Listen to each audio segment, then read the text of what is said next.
오늘은 우리가 여호와께로 돌아가자 하는 메시지입니다. 벌써 15일이 지났네. 벌써 15일차 새해가 밝았습니다. 함께 하신 여러분 개인과 가정 위에 주의 은혜가 충만하시기를 축원합니다. 이 보통 새해가 되면 너에게 기대와 희망으로 마음이 부풀게 되는데, 근데 금전에는 기대보다 우려가 더 큰 것이 솔직한 심정입니다. 그도 그럴 것이 코로나 팬데믹이 3년 가까이 지속되고 있고 앞으로 어떻게 될지 모르는 상황입니다. 게다가 개인적으로나 국가적으로나 어려운 난제들이 산적해 있습니다. 여러분, 이럴 때는 어떻게 하면 좋을까요? 이런 말이 있습니다. 어렵고 힘들 때는 기본으로 돌아가라. 예를 들어 운동선수도 게임이 안 풀리고 슬럼프에 빠질 때면 기본으로 돌아갑니다. 프로야구 홈런 타자 이승엽 선수의 얘기입니다. 국민 타자 라이언 킹, 별명이 붙을 정도로 대단한 선수였는데, 그러면 때로 부진을 면치 못할 때가 있었습니다. 일본 프로야구팀에 있을 때 2군에 떨어지는 수모도 겪었어요. 그럴 때 어떻게 부진을 탈출했을까? 어린 선수들 틈에서 러닝도 하고 스윙도 하면서 기본을 다시 익혔어요. 그런 후에 당당히 2군에서 탈출할 수 있었다고 합니다. 비단 운동선수의 경우뿐만 아니라 삶의 모든 문제도 마찬가지입니다. 아무리 얽히고 설킨 문제라도 기본으로 돌아가면 얼마든지 해결할 수가 있습니다. 그래서 기본으로 돌아가라. 이 말을 라틴어로는 아드 폰테스라고 그래요. 아드 폰테스. 중세시대 유럽의 암울한 상황에서 우신예찬이라는 책을 썼던 에라스무스가 주장했던 모토입니다. 그 사람 때문에 르네상스와 종교개혁의 여명을 준비한 근대 문명의 선구자로 칭함을 받게 돼서요. 이런 정신이 얼마나 중요한지 어려운 시대마다 다시 되새보는 모토가 됩니다. 그래서 서울대학교 인문대학에서 개설한 최고 지도자 인문학 과정의 명칭이 AFP라고 그래요. AFP가 뭐냐 했더니 아드 폰테스 프로그램이라고 합니다. 아드 폰테스, 기본으로 돌아가라 프로그램이랍니다. 학문의 기본이 뭡니까? 인문학이에요. 문학, 역사, 철학을 익혀야 각 분야에서 창의적인 길을 모색할 수 있다는 취지에서 개설된 과정입니다. 그러니까 인문학을 배우지 않으면 모든 공부를 못하는 거예요. 저희들이 신학 공부를 하기 전에 인문학 과정에 들어갑니다. 기본적으로 4년 동안 인문학을 공부하고 그 다음에 나서 3년 동안 철학과 섞여 있는 신학을 배우는 거예요. 그러니까 인문학, 문학, 역사, 철학을 익혀야 각 분야에서 창의적인 길을 모색할 수 있다는 취지에서 AFP, 아드 폰테스 프로그램이라는 인문학 과정을 개발하게 됩니다. 이 프로그램이 각계의 지도자들이 앞다투어 참여하는 걸 보면 기본이 중요함을 공감하는 사람들이 많다는 것이죠. 근데 그 어떤 학문보다 근본적이고 가장 기본적인 기본은 성경입니다. 그 성경의 주인공은 바로 하나님 자신입니다. 그래서 여러분, 그 자동차 왕 하면 헨리 포드를 들죠. 그분의 유명한 에피소드가 있죠. 어떤 청년이 자동차 정비사였는데, 그래서 전략하고 전략해서 이 사람이 정비사 노릇하다가 중고 자동차라는 데 구입했어요. 얼마나 좋은지 신나게 차를 몰고 가는데 그만 고장이 나고 말았습니다. 하는 수 없이 차에서 내려서 여기저기 살펴봅니다. 근데 도대체 고장 원인을 알 수가 없어요. 한참 그러고 있는데 지나가던 자동차 한 대가 옆에 멈추더니 중년 남자가 내립니다. 그리고 그 청년에게 다가가서 제가 좀 도와드릴까요? 그러니까 본인이 자동차 정비사인데 뭐 도와준다 그러니까 기분 나쁜 표정으로 됐어요. 제가 자동차 정비사인데요. 그리고 여기저기 살펴봅니다. 근데 그 사람이 다시 말하는 거예요. 그러지 말고 제가 좀 봐드릴게요. 하도 그러니까 청년이 마지못해 하라 그랬어요. 그러니까 차를 조금 이렇게 만지니까 부릉부릉 하면서 시동이 걸리는 거예요. 깜짝 놀란 청년이 그를 보고 실례지만 선생님은 뭐 하시는 분입니까? 그가 미소를 지으면서 내가 바로 헨리 포드입니다. 그래서요. 그 자동차를 설계하고 제작한 장본이니까 아주 쉽게 고칠 수 있다는 것입니다. 여러분, 부부간에도 조금 다툼이 생기고 싸우면서 되게 뭐다 싸우냐면 상대방이 자기를 고치려고 그럴 때 싸움합니다. 사람은 사람을 못 고쳐요. 사람을 만든 분이 고치는 겁니다. 그래서 그 남편을 고치려면 하나님께 기도해야 돼요. 만드신 분이 좀 고쳐주세요로 기도를 해야지 내가 그 사람 성격을 고친다고. 제 아는 분은 그 남편이 무슨 말할 때 앉을 때면 다리를 덜덜 떨고 왔는데요. 그래서 그 남편 버릇 고치려고 자기도 다리를 떨었대. 자기도 나중에 그 버릇이 돼갖고 어디 가나 다 기다리고 있어요. 둘이 다. 상대방을 내가 고치는 것은 불가능합니다. 창조주한테 부탁해야 돼요. 만든 분한테. 창조주 하나님이 고쳐주는 겁니다. 저도 성격이 급하고 여러 가지로 못된 성격을 많이 갖고 있어요. 근데 제 아내가 한 번도 저를 고치려고 한 적이 없었기 때문에 요즘 보니까 많이 고쳐졌어요. 제가 여기까지 40년간 목회를 한다는 것 자체가 기적입니다. 저 꿈만 비유사하면 확 터져 나가버렸던 사람이 40년씩. 제가 이 교회에 지금 심호한 지가 35년인데요. 저는 안식년을 쉬질 않았습니다. 6년하고 한 번씩 1년 쉬게 돼 있거든요. 근데 안식년도 안 하고 계속 사니까 나는 사실 40년 근무한 거나 마찬가지예요. 지금까지 하고 있다는 사실은 앞에서 기도하니까 하나님이 계속 그 일을 성격도 고쳐주고 바꿔주고 그러더라고요. 어떤 여자 성도가 우리 목사님 설교를 우리만 듣기가 좀 아까우니까 외국에 가서도 증거하게 해달라고 막 기도를 해갖고 졸지에 외국 끌려다녔어요. 한참 너무 다니다가 힘들어서 보니까 그 사람이 그 기도를 하고 있더라고요. 그래서 내가 좀 그런 얘기 기도하지 말라고. 저는 미국에서, 호주에서, 일본에서 전 세계 가면서 복음을 증거하고 다녔는데 그 너무 힘든데 그 사람이 기도 때문이더라고요. 여러분, 성도가 기도하면 목사님을 바꿀 수가 있고, 여러분이 기도하면 남편이 변하고 아내가 변하는 겁니다. 아내한테도 자꾸 너 그거 고쳐, 그거 고쳐. 절대 말로 고쳐지는 거 아니에요. 기도하세요. 기도하면 하나님이 고치는 거예요. 만드신 분이 고치는 거니까. 오늘 헨리 포드가 딱 만져보더니 금방 소리가 달라집니다. 여러분, 하나님과 우리 인간의 모습이 마치 이와 똑같습니다. 인간은 조금 안다고 까부는 수준에 불과해요. 반면 하나님은 우주 만물과 인간을 만드신 창조주입니다. 나 자신보다 내 인생이 더 잘 알고 계시고 완벽하게 알고 계신 그분께서, 우리는 인생을 살면서 이런 문제 저런 문제를 일으키지만 하나님 그 어떤 문제라도 다 해결하실 수 있는 전능자입니다. 멀티 솔루션. 그건 하나님만이 모든 문제를 해결할 수 있다는 사실이에요. 그렇다면 인생의 정답은 오직 하나님께로 돌아가는 겁니다. 오늘 호세아서 읽으니까 돌아가자 그러잖아요. 그래서 오늘 본문의 주제가 바로 여호와께로 돌아가자예요. 오늘 본문 호세아서는 그 배경이 이렇습니다. BC 8세기 당시 이스라엘은 남북 분단 시대를 겪었습니다. 남유다 왕국, 북은 이스라엘 왕국인데 나눠져 있었는데, 남유다는 예루살렘 성전도 있고 제사장들이 있어서 그나마 여호와 하나님 경외 신앙을 유지할 수 있었고, 그런데 북이스라엘은 건국왕 여로보암이 다윗 왕가의 정통성을 잊지 못한 구테타 세력이라서 정권 유치를 위해서 아예 작정하고 우상 숭배를 강행했습니다. 절기 때마다 백성들이 남쪽에 가서 예배 드리러 가면 정권이 흔들릴까 봐 남쪽으로 못 가게 막아놓고, 거기다가 베델과 단에다 금송아지 제단을 쌓아놓고 거기 가서 예배 드리면 여기서 그냥 예배 드려라. 그러다 보니까 우상 숭배가 자리를 잡게 됐어요. 이런 한심한 작태를 보고 하나님은 선자들을 통해서 늘 회개하라, 이러면 망한다고 자꾸 경고를 했는데, 그때 그 선지자 한 사람이 호세아입니다. 그도 회개를 촉구했어요. 하지만 왕들이 끝까지 회개치 않고 하나님의 진노 가운데 있다가 그 위에 있는 큰 나라 아시리아가 공격해서 그 나라가 BC 722년에 멸망당하고 맙니다. 그래서 이스라엘은 역사에서 사라져버려요. 남왕국만 남아있습니다.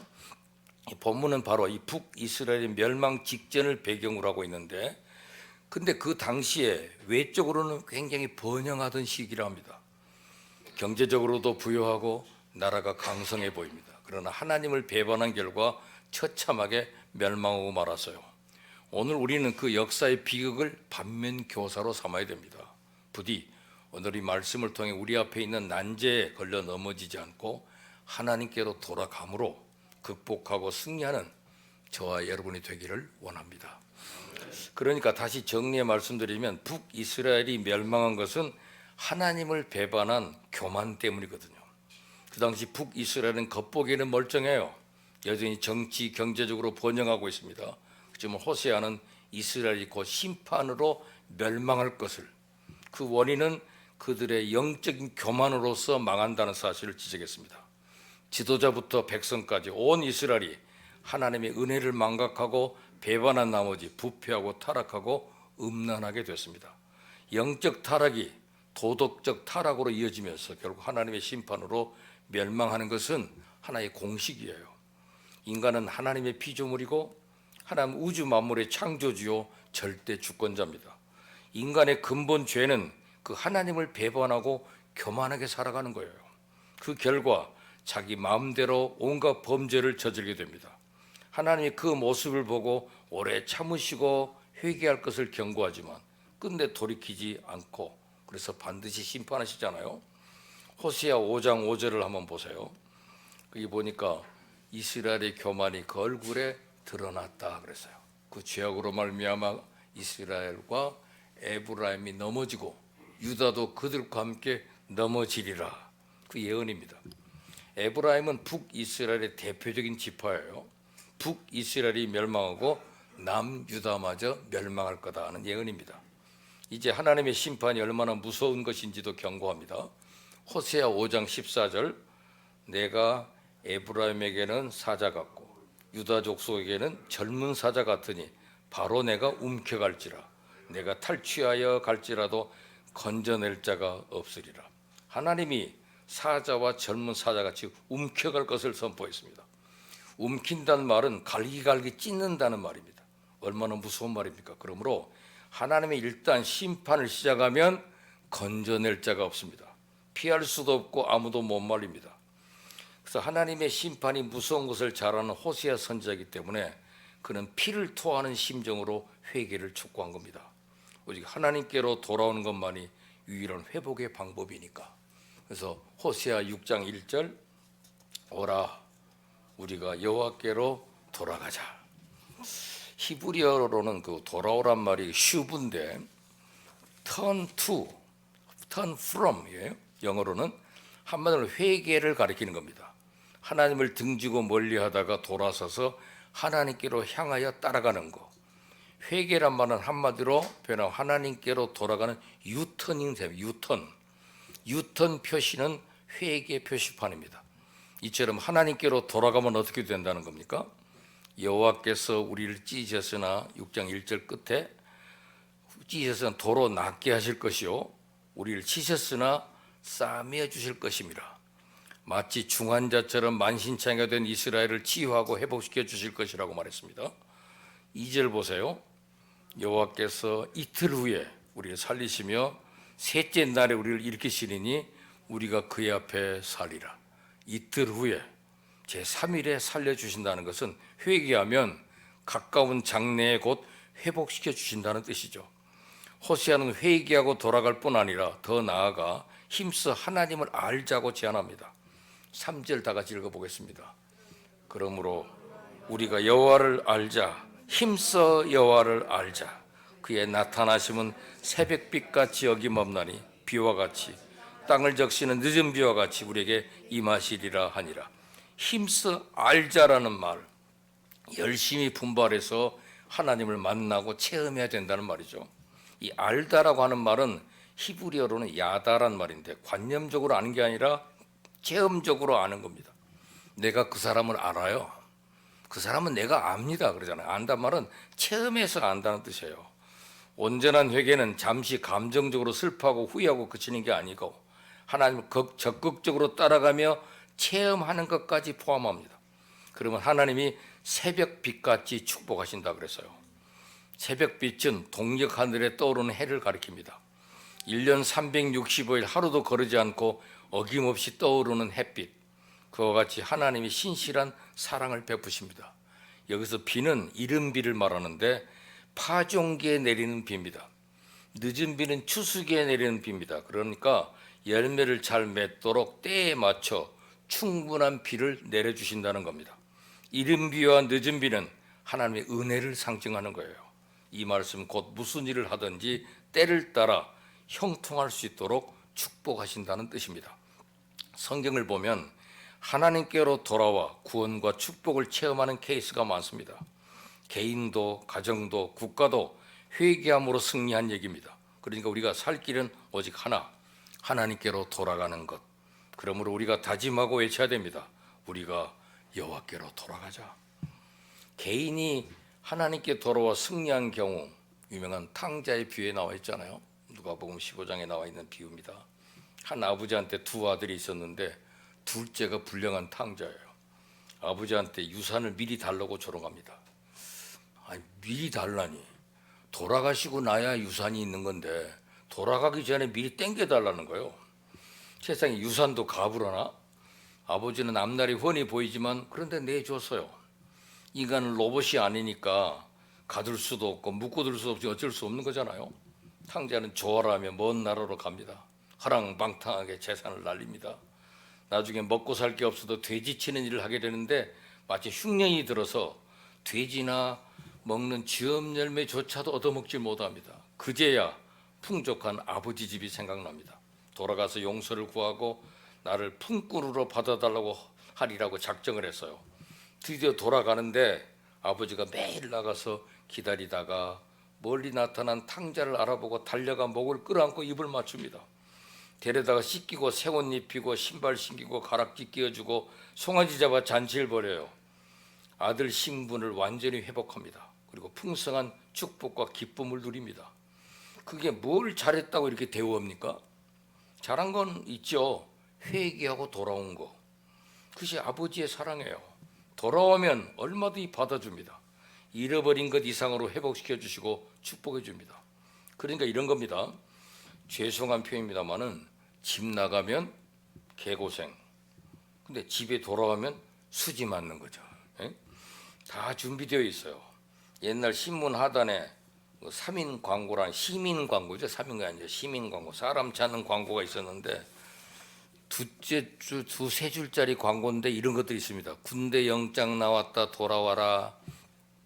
어머니가 위독하다 속히 귀가하라 이런 것도 있고 아버지 바지 줄여놨다 돌아와라 그래요. 가난하던 시절에 아마 바지 때문에 형제간에 다툼이 생겨서 욱하는 마음에 아들이 가출했던가 봅니다. 이런 것도 있었어요. 모든 걸 용서한다. 어서 돌아와라. 이게 부모의 사랑입니다. 하나님은 더더욱 그런 분이죠. 우리가 아무리 잘못하고 엉뚱한 길로 갔더라도 돌아오면 얼마든지 받아주시는, 회복시켜주시는, 넘치도록 축복해 주시는 하나님. 여러분 혹시 새해를 맞이했지만 이런저런 문제들도 마음이 무거운가, 난지 앞에 괴로운가, 모든 문제든 정답은 하나입니다. 한마디로 백문일답이에요. 그러므로 망설이지 말고 무슨 문제든지 가지고 하나님께로 돌아와 기도하세요. 혹시 회개할 게 있다면 다 털어놓으시기 바랍니다. 그러면 하나님 준비해 두신 회복과 축복의 새 길이 열릴 줄 믿습니다. 가정이 하나님께 돌아와 승리한 경우는 성경 8번째 책 룻기에 나와 있는데 룻기에 보면 나오미와 룻의 얘기입니다. 나오미는 베들레헴 사람인데 흉년이 들자 이방 모압 땅으로 이민을 가요. 단순한 지리적 이동이 아니라 영적인 이동으로 하나님에게서 멀어진 겁니다. 그래서 모압 땅에 갔다가 남편도 죽고 두 아들도 죽고 두 며느리와 함께 남았어요. 그때야 깨닫고 다시 이스라엘로 돌아갑니다. 두 며느리 중에 오르바라는 큰 며느리는 친정으로 가버리고 룻만 함께 돌아왔습니다. 역시 단순한 지리적 이동이 아니라 영적인 이동이었어요. 나오미 회개하고 하나님께로 돌아온 겁니다. 룻은 이방 세계에서 회개하고 하나님께 돌아온 여자예요. 빈 털터리가 되어 돌아왔지만 하나님이 다 준비해 주셨습니다. 먹을 게 없어서 남의 밭에 가서 이삭을 주어 끼니를 잇는데 하나님의 섭리 가운데 보아스의 밭으로 갑니다.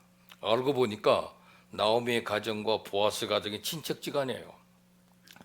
친척이 망하면 기업을 회복시켜주고 그 미망인과 결혼해주는 고혈 제도가 있어서 룻이 보아스라는 사람하고 결혼할 수 있게 됐고 아들을 낳게 됩니다. 그러다 보니까 나오미도 살 길이 열리고 그 가정이 대를 잇게 됩니다. 룻은 족보를 따져보니까 다윗 왕의 증조 할머니가 됩니다. 그래서 룻은 졸지에 예수님의 족보에 등장하는 여자가 돼요. 여러분 혹시 가정에 이런저런 문제가 있습니까? 그게 무엇이든 하나님은 다 해결해 주셔요. 기도하면 얼마나 들어주십니다. 금년 한 해 가족이 한마음 한뜻 되어 하나님께로 돌아와 말씀대로 살면서 기도하시기 바랍니다. 그래서 부디 하나님의 회복과 축복을 체험하는 저와 여러분이 되기를 원합니다. 사회와 국가가 하나님께 돌아와 승리한 경우는 성경에 요나서에 나와 있어요. 거기는 니느웨 성 얘기입니다. 니느웨는 아수르의 수도였어요. 죄악의 도성으로 하나님의 심판이 가까워졌습니다. 하나님의 심판을 시행하기 전에 요나 선지자를 보내서 그 백성들에게 말씀을 전하게 합니다. 처음에는 요나가 불순종했지만 그가 탄 배에 풍랑을 보내서 요나가 물고기 뱃속에 들어가게 하셨고, 요나가 회개하니까 육지로 돌려보냈고 그는 니느웨로 가서 말씀을 전합니다. 하나님께 회개하지 않으면 40일 후에 심판이 있으리라. 놀랍게도 왕으로부터 평민까지 모든 백성이 회개를 해요. 결국 하나님의 심판은 철회되고 어린아이들 12만을 포함해서 60만 명의 백성들이 구원을 받게 된 얘기입니다. 여러분, 오늘 우리 나라에 얼마나 많은 문제들이 산적해 있습니까? 누가 과연 해결할 수 있을까요? 얼마 있으면 또 총선을 앞두고 있습니다. 하지만 대한민국의 장래는 하나님의 손에 달려 있습니다. 위정자는 그 도구에 불과해요. 이 백성이 아무리 힘쓰고 애써도 하나님이 도와주지 않으면 아무것도 되질 않습니다. 그러므로 우리부터 하나님께 돌아와 기도하고, 더 나아가 이 나라 백성들이 회개하고 하나님께 돌아오도록 중보하며 기도해야 됩니다. 한국 교회도 지금 너무 어려운 국면에 있지만 하나님께 무릎을 꿇고 회개하고 기도함으로 새로워져야 돼요. 이럴 때 비로소 한국 교회와 대한민국이 나라리 부흥함으로써 마지막 시대에 세계를 선도하며 세계 복음화의 주역으로 쓰임받게 될 줄 믿습니다. 세계와 인류도 마찬가지입니다. 물론 성경적으로 보면 예수님이 재림하실 때 종말이 있기는 해요. 하지만 그 이전까지 최대한 평화와 번영을 누려야지 않겠습니까? 그리고 한 민족과 한 사람이라도 더 십자가 복음으로 구원받아야 하지 않겠냐? 이를 위해서 여러 나라와 민족들이 회개하고 하나님께 돌아오도록 중보하며 기도해야 됩니다. 코로나 팬데믹으로 세계 인류가 몸살 앓고 있는데 이 역시 하나님께 돌아감으로 극복할 수가 있습니다.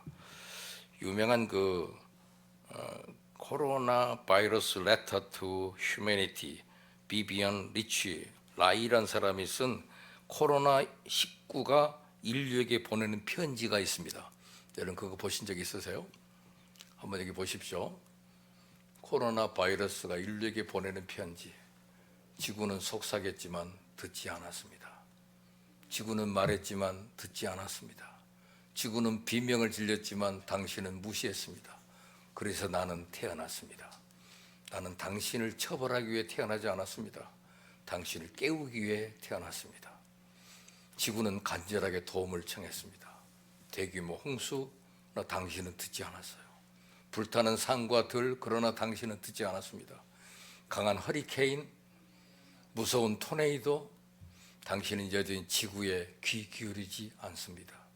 해양 동물은 물속의 오염물질로 인해 죽어가고 놀라운 속도로 녹는 빙하, 극심한 가뭄에도 불구하고 지구가 얼마나 심하게 병들어가고 있는지에 관심을 기울이지 않았습니다. 끝없는 전쟁, 멈추지 않는 탐욕, 당신은 그저 당신의 삶을 살아가고 있었습니다.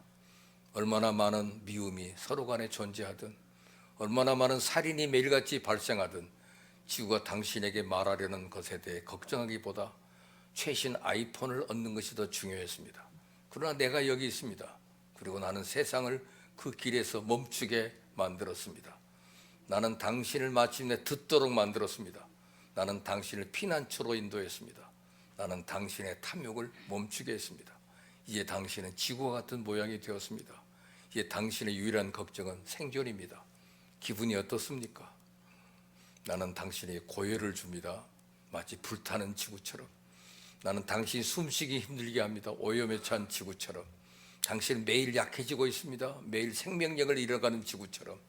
난 당신의 안락한 일상을 빼앗았습니다.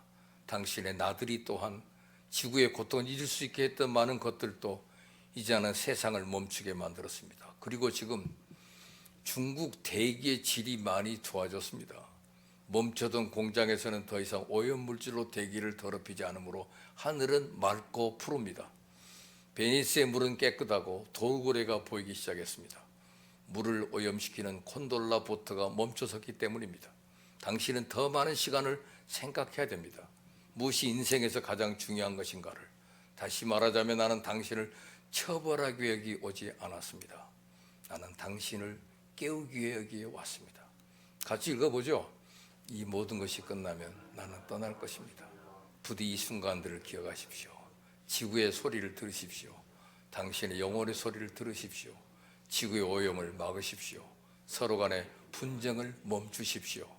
물질적인 것들에 대한 관심을 멈추십시오. 그리고 이웃을 사랑하십시오.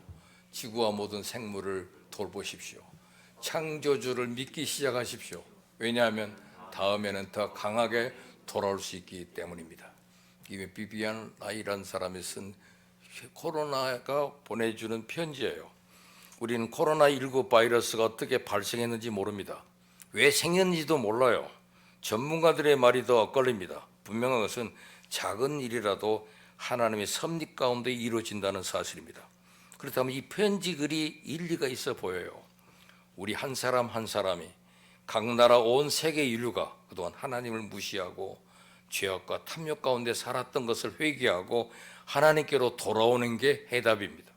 이를 위해 함께 중보하며 기도할 수 있기를 바랍니다. 여러분, 새해가 밝았습니다. 하지만 우리 마음이 편치 않아요. 그럼에도 우리에게는 소망이 있습니다. 왜냐하면 전능하신 하나님이 살아계시고 우리 아버지가 되시기 때문에 오늘 말씀에 기록된 구약 이스라엘의 역사를 반면 교사로 삼아 교훈을 얻기를 바랍니다. 모든 문제의 원인은 하나님을 배반하고 하나님에게서 멀리 떠나 자행제자는 우리의 허물 그리고 인류의 죄악입니다. 개인적으로, 가정적으로, 교회적으로, 국가적으로 더 나아가 세계적으로 살 길은 오직 하나, 여호와께로 돌아가는 겁니다.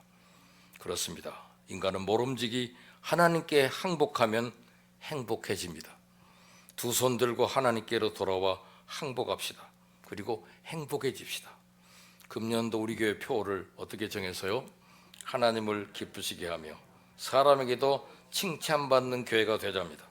아무쪼록 이 말씀을 마음판에 새기고 하나님께 돌아와 하나님과 동행하며 금년 내내 아직 남은 생애 내내 승리하는 저 여러분이 되기를 바랍니다. 기도합시다. 하나님 아버지, 우리가 여호와께로 돌아가자 기본으로 돌아가는 주의 말씀을 들었습니다. 오늘도 주님께 돌아옵니다. 우리가 회개하였사오니 주여 우리를 받아주시고 우리를 품어주시고 우리를 고쳐주시고 당신의 도구로 사용하여 주시옵소서. 예수님 이름으로 기도합니다. 아멘.